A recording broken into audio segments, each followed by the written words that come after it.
Se o assunto é saúde, você não pode perder tempo. Então vem comigo. Meu nome é Jefferson Medeiros e você está no Jeff Podcast.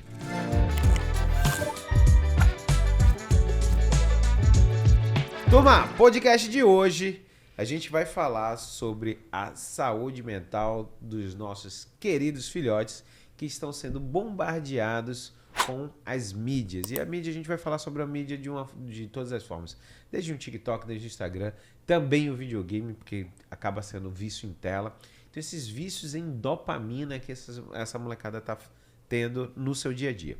Então, trabalhar a educação das mídias, promovendo formas para as crianças e adolescentes possam vivenciar um ambiente online de maneira saudável, é de suma importância para a saúde mental. O vício em tela ou dependência digital é caracterizado por um padrão de comportamento compulsivo e descontrolado em relação ao uso dos dispositivos eletrônicos. A transformação do hábito em vício tem preocupado pais e educadores de todo o mundo. E hoje eu quero falar para vocês que o que a gente está falando sobre o assunto de hoje, a Ana Paula já vou trazer a Aninha aqui para vocês. A gente conversou muito sobre esse assunto. Teve recentemente um adolescente que chegou a matar os pais por causa do vício. Então é um vício, uma dopamina. E nesse momento a gente pensou em trazer aqui porque muitas pessoas relegam esse vício que existe e deixam para segundo plano, mas as nossas crianças estão sendo bombardeadas.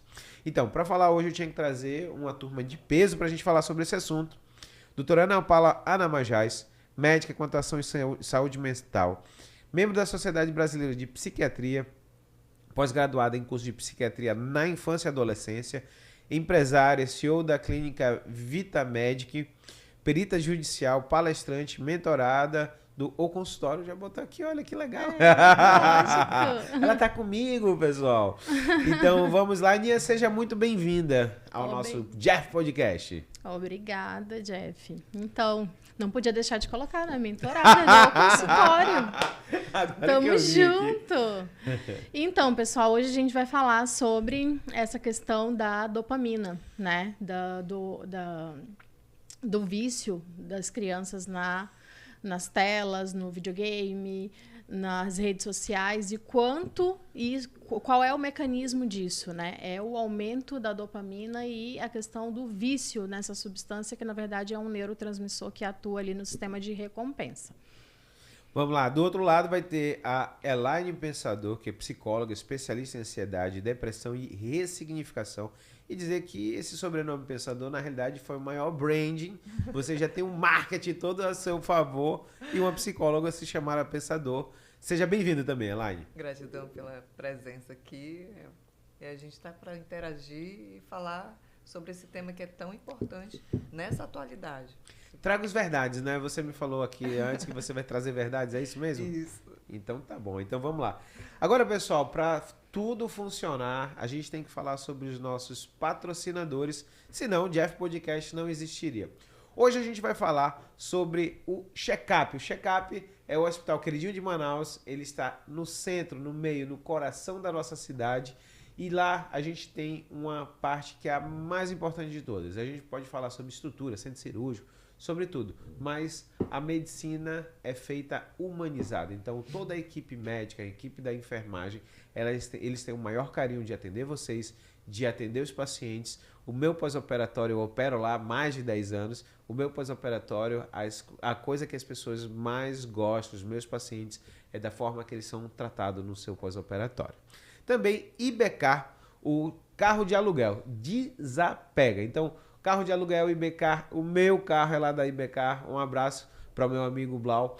E a gente pode simplesmente colocar esse pagamento dentro do seu cartão de crédito. Você que é milheiro, você que gosta, eu estou usando muito minhas milhas esse ano, então aproveitem, você bota o seu cartão ali para pagar todo mês, não tem problema, você bota no recorrente e ele vai cair, você ganha milha, usa o carro e desapega, não se preocupa.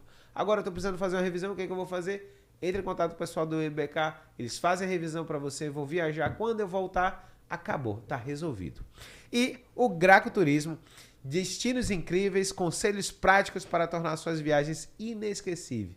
Junte-se a nós, a família Graco, Graco, um grande abraço, meu irmão. Muito obrigado pela parceria. E dizer para vocês que eu sei que a gente está acostumado hoje em dia, vai ali na internet, poxa, mas imagina que algo personalizado. Eu gosto de viajar com minha família, escolher locais melhores, sair às vezes um roteiro daquele que é do turistão. E o Graco, ele tá para isso. Ele vai te ajudar a fazer a melhor forma a sua viagem, a viagem da sua família, e você vai dar bom, com certeza. Turma, bom, falando agora sobre todos os assuntos, eu acho que a gente vai começar, Aninha, eu queria que você começasse do começo. O que é essa danada dessa dopamina que todo mundo fala e que todo mundo fala que é vício em dopamina? E aí a gente está falando que a tela também pode viciar, mas a gente pode viciar na dopamina no açúcar, na tela, na maconha hoje em dia, em várias drogas, não é isso? Na verdade, tudo aquilo que causa um prazer imediato vai fazer com que haja um aumento excessivo desse neurotransmissor, que chama a dopamina. Então, ele vai sair de um lugarzinho no cérebro chamado núcleo accumbens.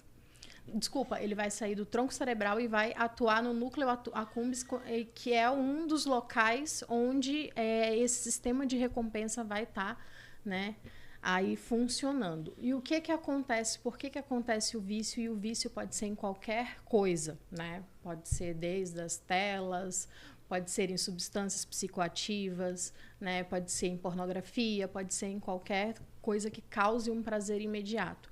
Porque esse cérebro, ele é inundado de dopamina. E essa inundação de dopamina vai dar o quê? Um prazer imediato.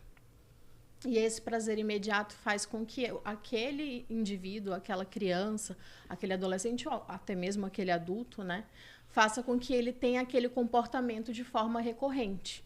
E cada vez mais dopamina, cada vez mais dopamina. Então, esse é um ciclo, né, que se torna um ciclo vicioso realmente, né? Você tem um comportamento que te causa um prazer imediato, que libera uma substância que te causa prazer imediato, e você vai sempre atrás daquele mecanismo, daquilo que causa, né, essa sensação. Só que a Elaine vai saber também explicar um pouquinho sobre isso. De tanto esse cérebro ficar inundado de dopamina, os receptores cerebrais, eles vão começando a não funcionar de forma adequada. Eles não vão captar toda essa dopamina porque não vai dar conta. Vai ter mais dopamina disponível do que vai ter receptor captando essa dopamina. E o que isso vai resultar? Vai resultar num aumento do comportamento compulsivo, né? A busca maior por aquilo que causa esse prazer imediato. Elaine, esse é o mecanismo. Elaine, mas uma coisa que eu queria te perguntar é que, assim, a gente está inundado por tecnologia. Então, eu posso acordar de manhã, Siri, toca a música tal, Alexa, liga a luz. E aí eu vejo que a todo momento a gente tem a tecnologia, tem uma coisa boa, a gente não pode negar que a tecnologia ela vem positivo. Aí, tá? Mas, assim, é necessário moderação com as nossas crianças, não é isso? Sim. Mas a minha pergunta é, se a criança é o espelho dos pais, quando você vê a criança no vício, como é que você vê esse pai? Olhar para essa família é delicado.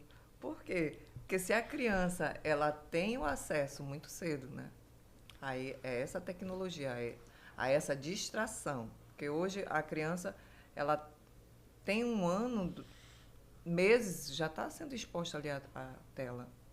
E aí, hoje, com a questão da exposição, tem pais que, para ganhar um like, né, posta lá o vídeo com a criança e expondo a tela visualmente, né, com a criança. E isso já gera aí no cérebro da criança algumas, vou dizer assim, alguns prejuízos. E esse pai, talvez por falta de conhecimento, eu acredito, não sabe o dano que está trazendo para essa criança na questão cognitiva e comportamental também. Trazendo para a tua pergunta, se o adulto é um condicionante, a gente vê muito nessa dinâmica para a criança estar distraída e não estar chorando, dá o celular, toma o joguinho. Então, isso daí é um condicionante que o próprio adulto está permitindo. Então, esse espelhamento, ele vai ser danoso para essa relação familiar. O que a gente vê hoje em dia é que, como a criança teve acesso, porque toma o celular, ó, tá aqui, fica aqui. Isso para reter o choro ou um comportamento agitado no ambiente, mais tarde isso daí pode não ser mais conveniente e quando for querer tirar, pelo que a doutora já explicou, o cérebro ele vai, opa, mas eu sempre tive isso, eu sempre tive esse prazer. E essa freada aí, ela traz as consequências negativas. Aninha, quando a gente fala sobre comodidade, eu lembro de uma história, eu tinha um amigo que ele morava em prédio, em apartamento, e os filhos dele, ele se gabava muito de dizer que os filhos dele jogavam videogame com ele, aquela coisa toda, que o que estava escondido era, para ele, como o condomínio dele não tinha criança, para o filho dele brincar, ele teria que descer com os filhos dele. E aí teve um momento que ele mudou para morar numa casa e que agora os filhos tinham trocado o hábito de estar no videogame para estar fazendo exercício físico. Tá brincando, correndo na rua, andando de bicicleta. Você não acha também que esse vício que a gente está da tela das crianças é uma comodidade dos pais de simplesmente dizer assim, cara, não vou ter trabalho, mano, tá aqui, filho, pega aí, pega isso aqui e te vira. É isso que você vê no consultório também? Na verdade, é assim, muitos pais, eles agem como facilitadores, né? Então, como a Elaine falou, olha, tá aqui o celular, tá aqui o computador, o jogo. É uma forma de dizer, olha, fica quieto. Toma aí, fica quieto. Toma aí, fica quieto enquanto eu faço outra coisa. Então, na verdade, eu vejo isso como uma forma de abandono. É o que a gente chama de abandono digital, entendeu? Então, o pai, a mãe, aquele cuidador, enfim, né, ele acaba se eximindo da responsabilidade de estar educando aquela criança, de estar educando aquele adolescente, de estar ocupando de forma saudável o tempo daquela criança ou daquele adolescente e simplesmente disponibiliza de forma muito precoce, diga-se de passagem, né, os eletrônicos. Aí a gente vai, né, desde o celular, os tablets, o restaurante é o que mais se vê.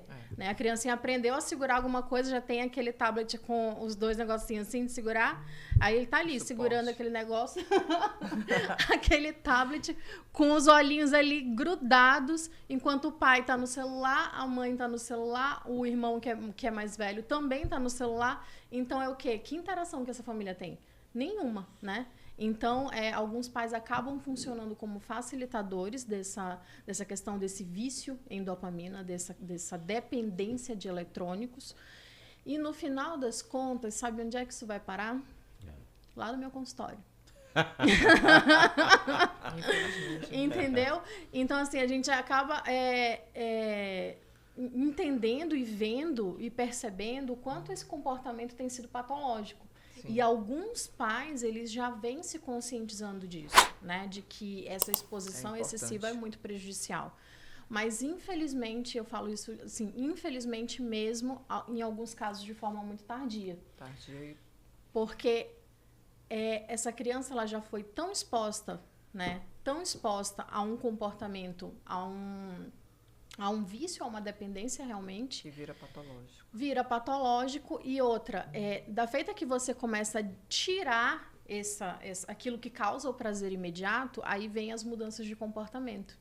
Então, vem a irritabilidade, o humor explosivo, as reatividades, a dificuldade de lidar com as normas e regras, a intolerância, né, a agressividade e assim, tudo que envolve um comportamento alterado. E é quando a mãe e o pai falam, opa, isso aí tá muito diferente. Aí vai e leva a criança ou o adolescente lá no consultório. Elaine, mas uma pergunta eu vou falar porque assim, é o que eu passei já lá em casa. A minha filha faz ginástica, faz exercício físico, faz esporte, na realidade. Só que teve um momento que, antes de ela começar a fazer um esporte, eu lembro que ela um dia me pegou quando ela falou assim, eu tirei o celular, estava exposta ao celular durante a tarde, e ela olha para mim e fala assim, mas o que é que eu faço agora? Eu não tenho nada para fazer. E o nada, quando a gente era moleque, que não existia tela, o nada era importante. Eu falava assim, filha, pensa na vida, filha, fica tranquila. Cara, o ócio criativo que a gente sempre teve, ou o ócio pelo ócio mesmo, mas eu senti naquele momento, e foi o momento que eu tive que sentar com minha esposa pra gente conversar, pra dizer assim, olha em que ponto ela já chegou. Porque eles não têm mais o tédio. Eles não sabem lidar com o tédio, porque toda hora tem que ter alguma coisa. E aí vai, às vezes quando sai da tela, qual é outra dopamina mais rápida? Comida. E aí é que eu via, aí é que a gente acaba vendo essas crianças saindo. Você vê esse boom também dentro do seu consultório, dessa molecada que acaba que tá tela e alimentação, então é aquele menino que já fica obeso, tá dentro de casa. Sim, É isso sim. também que você vê no dia a dia? É uma substituição, né? Sim. Porque o que acontece? Antes, na nossa época, a gente brincava e estava ali na dinâmica corporal. Né? Não sei se vocês brincaram, eu brincava demais muito. na rua. Né? De amarelinha, pular corda. Elástico. E hoje você não vê isso. Por quê? Porque lá no celular, lá no videogame, você tem acesso ao quê? A um estímulo que não te leva a essa composição. Então, é muito fácil também você ver hoje que dentro dessa dinâmica onde a criança está interagindo com o eletrônico, ela está do lado de um lanchinho ou de uma guloseima, né, algo assim, que não é um alimento saudável. E aí, como você falou, eu estou tendo um estímulo dopamínico e a comida também ela gera essa sensação de prazer. E essa busca ainda mais. Aí você imagina uma criança que não tem esse olhar do cuidador, eu não digo de monitoramento, mas de estar ali tendo uma atenção, tendo uma verificação. E aí a criança está. A gente sabe que quando a gente come na frente de uma TV, de uma tela, a gente perde a noção do que está sendo ingerido. E se isso vira uma compulsão, os dois lados aí, tanto da tela como da comida, pode sim levar a um sobrepeso. E hoje as crianças, você vê que as crianças, por ela não ter essa dinâmica de uma brincadeira, de um esporte inserido na rotina dela, a obesidade ela vai sendo facilitada. O sobrepeso está aí com essa faixa etária, né, de 0 a 12 anos, crianças obesas. E quando você vai ver, ela não tem uma prática de esporte. Que bom que a sua tem, né? Sim, que bom que vocês têm essa distribuição. Estimular. Esse estímulo. Então, o estímulo mais fácil é o que o cérebro sempre vai prezar. Eu não vou gastar energia aqui, então vamos por aqui. Prazer imediato. Né? O prazer imediato. Só que o adulto, o cuidador, ele tem que estar de olho nisso. Né? Ele tem que estar nessa verificação. Ô, Aninha, eu vou subir um pouquinho a idade, mas é porque eu vi um estudo recente falando sobre os danos da nova geração, dos nossos adolescentes, que estão tela, alimento comidas hipercalóricas e a própria maconha, porque hoje em dia a coisa ficou meio banal, né? meio banal. Só que são 3 grandes estímulos de dopaminérgicos momentâneos e entra na adolescência a pornografia. Sim. Aonde o estudo estava trazendo, um estudo americano, sobre a dificuldade hoje em dia desses meninos, desde não quererem mais sair de casa, virar adulto. Por quê? Porque eles têm tudo ali, é tudo fácil, e a vida real que está do lado de fora é muito cruel. Então, assim, a dificuldade que tem de eles se inserirem numa sociedade porque eles estão dentro de casa comendo besteira, vendo pornografia e fumando maconha.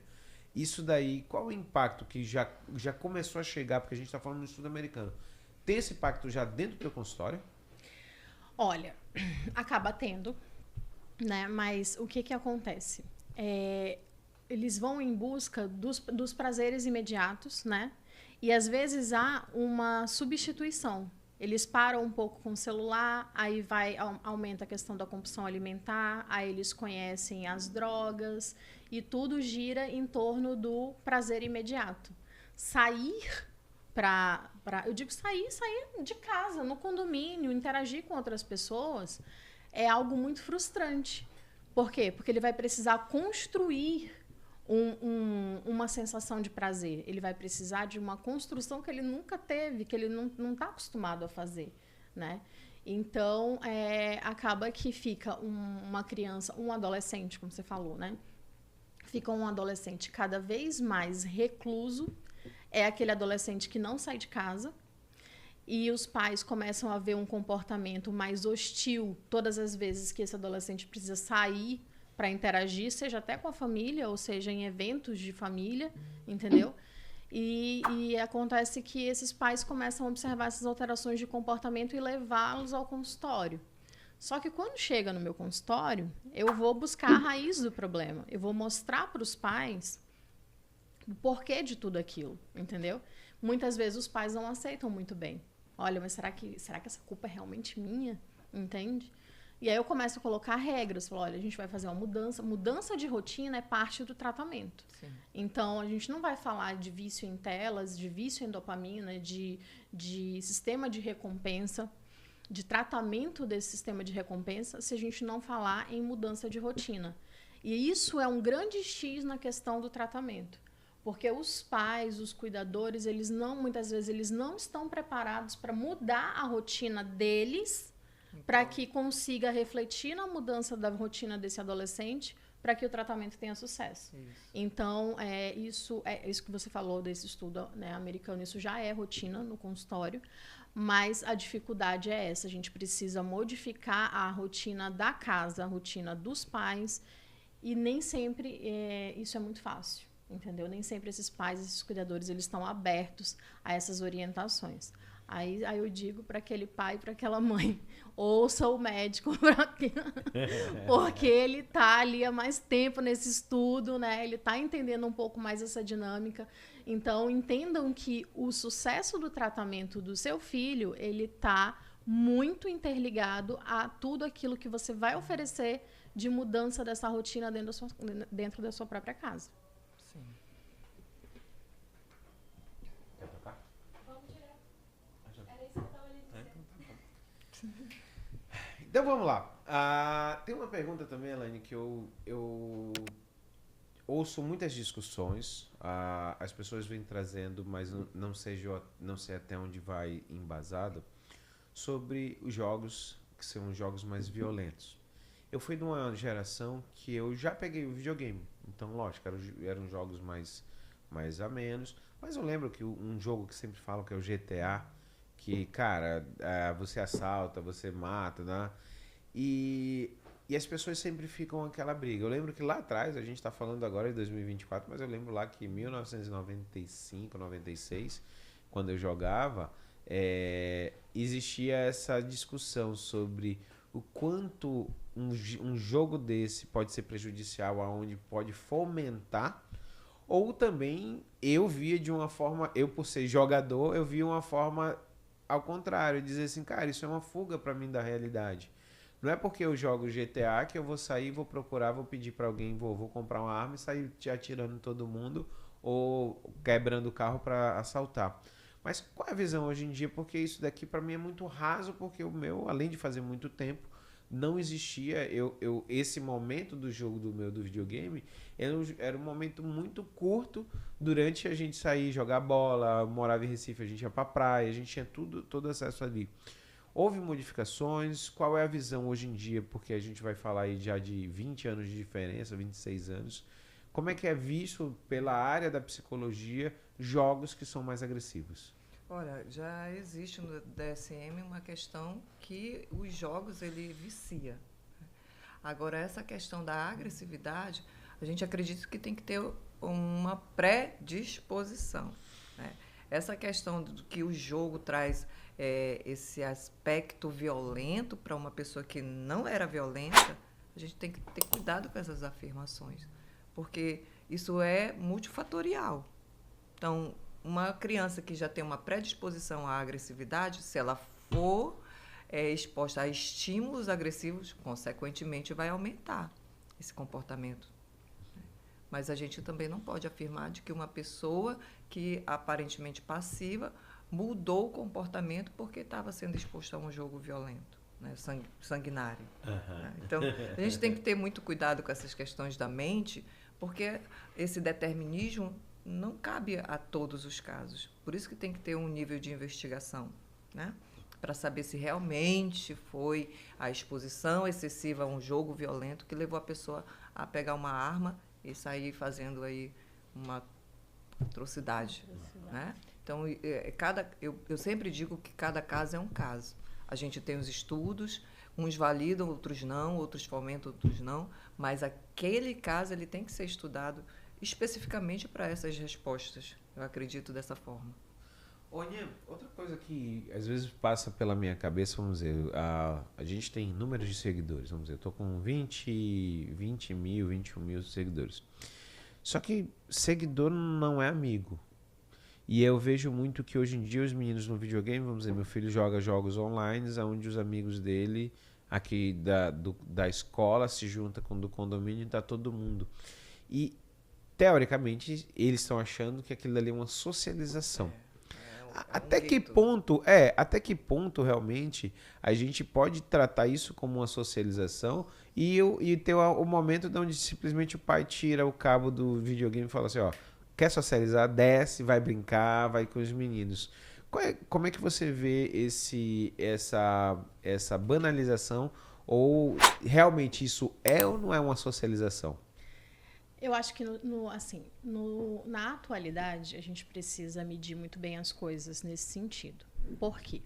Porque se todas as crianças de uma determinada idade e dos adolescentes, eles estão socializando de forma online, você tirar o seu filho dessa socialização, isso vai gerar um prejuízo, entendeu? Porque, afinal de contas, ele vai ser ele único, o diferente da rodada, entende? Uhum.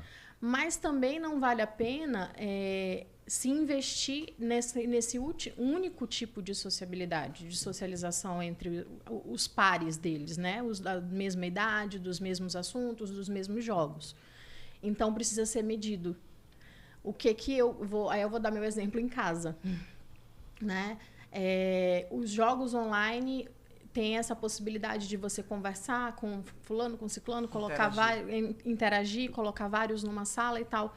Primeiro que os pais precisam saber com quem a sua criança está conversando. Isso. Entendeu? Então, tem que ter uma certa vigilância. Não dá para deixar tudo aberto. Não dá para deixar um canal em que qualquer pessoa entre para interagir naquele jogo com a tua criança.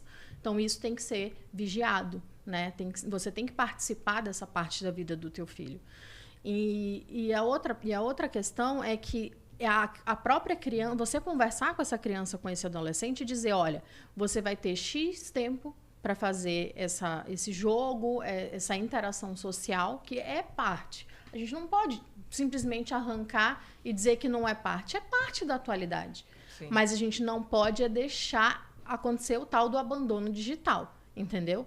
E fazer com que aquela criança, aquele adolescente tenha consciência de que aquilo é parte, mas que ele também vai para o boliche, vai para o cinema com os amigos, entendeu? Vai para a casa dos coleguinhas para um dia de piscina. Então, é medir, entendeu? É colocar na balança, é os pais participarem da vida digital, não simplesmente deixar, entendeu? E eu acho que tem muito do diálogo, sabe? Sentar e falar, olha, eu converso muito com meu filho menor de 8 anos, o Heitor, que ele não tem muita noção da questão dos perigos da internet. Da malícia. Isso, da malícia. Do assédio, né? Às vezes, do assédio. Ali, eu lembro do meu filho, que eu acho que com 7 anos, 8 anos, ele começou os jogos e vem o assédio de lá e às vezes porque tem um avatar ali de uma pessoa como se fosse uma criança, de repente pode ser um adulto do outro lado. Exatamente. Que está simplesmente assediando. É essa conversa que eu tenho com ele, entende? Então esse tipo de orientação precisa partir dos pais. Sim. Os pais precisam dizer, olha, essa figurinha bonitinha aqui pode não ser uma criança, pode ser uma pessoa adulta com outras intenções, com intenção de lhe fazer mal. Então, não converse com ninguém que você não saiba exatamente quem é.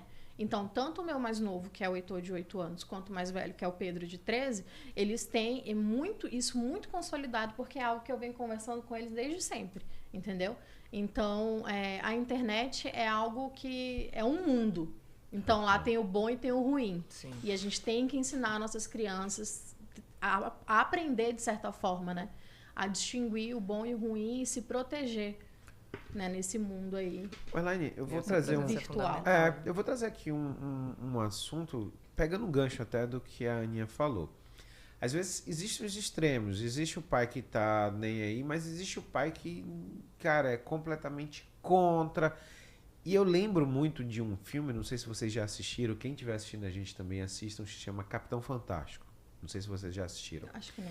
Cara, a tarefa de casa para vocês que trabalham com saúde mental. Na realidade é o seguinte, o Capitão Fantástico são todas as vezes a gente sabe que as escolas elas estão muito bombardeadas e perdem muita coisa porque a escola ela traz muito a parte cognitiva para a criança.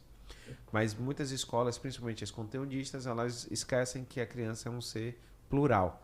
Esquece que tem que ter esporte, esquece que, vamos dizer, minha filha, ela sempre teve o dom de desenhar e pintar muito bem, teve o dom, ela tem um dom que a gente estava conversando aqui antes de começar, ela toca piano fácil, ela toca bateria fácil, então ela teve habilidades que se eu botar ela só num colégio de conteudista, ele vai matar isso aqui. Sim. E nesse filme ele traz exatamente isso, uma família que saiu, foi morar numa cidadezinha próxima, mas eles moram no meio do mato, onde assim saiu de todas essas Contexto, né? todo esse contexto, onde lá eles aprenderam desde fazer a sua comida, eles botaram e eles liam muito, então tem uma base, os pais eram professores. Só que qual era o grande lance? Tem um momento que eles têm que vir para a realidade e a dificuldade da socialização, o ser diferente, a não entender até a malícia da vida. No filme, uma coisa que marca muito é um menino mais velho, que é a primeira vez que beija uma menina, e a gente sabe que, para o nosso contexto, que era uma menina que era desfrutável por vários e que ele se apaixona porque ele não tem a malícia da vida. Aí a minha pergunta é assim, até onde vale a pena também ser um xiita, já que a gente sabe que essa é a realidade? A realidade dos nossos filhos é essa, como a Aninha falou. Pô, os amiguinhos, meu filho tá lá, joga bola a tarde todinha, e todo mundo de noite fala, hoje depois do jantar na sexta-feira ou no sábado, vamos entrar pra gente jogar 1 hora? E eu disse, não, meu filho, você não pode, porque isso aqui não deve. Até onde a gente deve ir como pai? Ela acabou de falar de equilíbrio. Esse equilíbrio, ele passa pela educação. A gente fala, aí é o meu lado educadora falando, e psicoeducadora, que educar dá trabalho. Então, o pai, a família, esse cuidador, ele vai ter que estar ali fazendo esse acompanhamento e fazendo as orientações necessárias. Por quê? Uma criança que tem a ingenuidade, a inocência, quando se depara com uma questão já diferente de malícia, ela não vai saber diferenciar, porque ela não tem parâmetro, ela não foi orientada, ela não foi alertada para esse tipo de situações que podem acontecer. Né? Uma conversa, por exemplo, nesses avatares, uma conversa que foge ali do jogo. Será que o meu filho ele pode perceber? Ele consegue filtrar essa situação? O coleguinha lá falou algo que fugiu do jogo. Uhum. Isso é bom ou ruim? Então, essa percepção dos pais, do responsável, é importante ensinar o caminho. É importante dizer, olha, meu filho... É igual quando a gente fala sobre a psicoeducação, sobre o assédio, o abuso sexual infantil. Tem que saber onde é que pode tocar, onde não pode, sinal vermelho. Então, isso a família não tem que deixar de negligenciar esse processo educacional. E aí a mídia, ela vai trazer essa educação se a família negligenciar. Se eu não falo dentro de casa o que pode ser e o que não pode ser dentro dos limites, eu não posso hoje cercear a comunicação digital para o meu filho, porque ele tem que estar antenado. Mas eu tenho que dizer para esse meu filho até onde é legal, até onde pode ser. É a questão de não colocar o teu filho, ou aquela criança, bolha, aquele adolescente na bolha, né? Uhum. Você precisa ter o hábito de sentar e conversar. Sim. Porque senão a criança e esse adolescente não vai ter a malícia, não vai ter condições de ter relações fora daquele ambiente virtual. Isso vai gerar frustração e isso vai gerar doença mental. Entendeu? Então, é uma cascata que assim, não tem para onde correr. Entende? Vai terminar no consultório e, às vezes, o prejuízo disso, né, dessa dificuldade de lidar com as situações na vida real e o quanto de frustração que isso causa nessa criança, nesse adolescente, às vezes isso se torna um prejuízo para a vida. E outra situação Entendeu? também é esse tirar muito abrupto. Abrupto. Né? Tá escutando aqui, tá aprendendo aqui com a gente, aí não, eu já tenho que fazer alguma coisa hoje. Vou tirar o celular do meu filho. Porque pessoas vão se identificar com a temática. Sim, lógico, Né? lógico. E aí, esse tirar, muito rápido, muito Abrupto. impositivo também, principalmente com o adolescente, eu sempre digo para os pais, cuidado, você tem que ser o parceiro, não o opressor. Né? Então, essa relação afetiva ela tem que estar muito fortalecida para você dizer o não e esse não ser aceito pelo filho, pelo adolescente. E eu vejo, Elaine, até uma coisa interessante você falar. Eu vejo que lá em casa, uma das mudanças que eu tive que fazer, porque todo mundo aqui, ó, quem tá assistindo a gente, você deve estar botando culpa nos outros. É nossa. Pai. Autorresponsabilidade. Autorresponsabilidade. Porque é o seguinte, você sabe como é que eu mudei muita coisa? Eu peguei meu celular, chego de noite, eu boto o celular em cima da mesa lá. Eu sou cirurgião, pessoal, então às vezes eu preciso ter urgência, mas eu boto em cima do parapeito e eu sento na mesa e eu não deixo ninguém sentar na mesa com o celular. Isso. Só que Ótimo. para eu fazer isso, primeiro eu Começou com dei o você. exemplo, botei Isso. lá em cima, e aí vem um com o celularzinho, eu falei, tira o celular, tira o fone, lá em cima. Aí vem o outro. Até a minha esposa esses dias eu tava brigando Parabéns. com ela. Não, porque assim, eu vejo Não, o que às caminho é vezes esse. a gente gosta de falar dos outros, mas a gente esquece que Sim. quem tem que dar o exemplo é os pais. Então, a partir do momento que eu tirei, por quê? Porque meu filho, o dia que eu fiz e eu sentei, eu botei o celular na mesa, ele falou assim, mas por que eu tenho que... Eu não posso, mas você pode. Então, assim, essa mensuração é muito grande por eles. Sim. Né? Meninas, olha só. Infelizmente, a gente está terminando o nosso podcast. Poxa. Mas eu queria que vocês deixassem, porque, assim, isso aqui é só um pingo no oceano. Sim, eu acho que, sim. pô, vocês são brilhantes no que vocês fazem, até porque, assim, a minha responsabilidade era trazer pessoas como vocês que trabalham com criança e adolescente, porque senão a gente já está falando aqui, se fosse para falar só pela área, só pelo que a gente vê e ouve, eu fazia o podcast sozinho. Então, assim, eu precisava de alguém que tivesse embasado. Eu queria que vocês deixassem, Elaine, deixa sua rede social para as pessoas que querem te encontrar, que de repente você responde as redes sociais, o pessoal manda Eu direct, não né? sou tão Não, né? interativa Então tá, beleza. assim na rede social. Mas vamos lá, deixa aí para a turma toda. Eu estou lá com @Elaine Pensador, sou psicóloga, também sou educadora, tenho uma experiência muito grande aí com a questão infanto-juvenil, né, nessa dinâmica. O que a gente pode ajudar de psicoeducação, a gente ajuda, a gente fala. Algumas situações fora da dinâmica adolescência, infância, a gente também traz ali no consultório,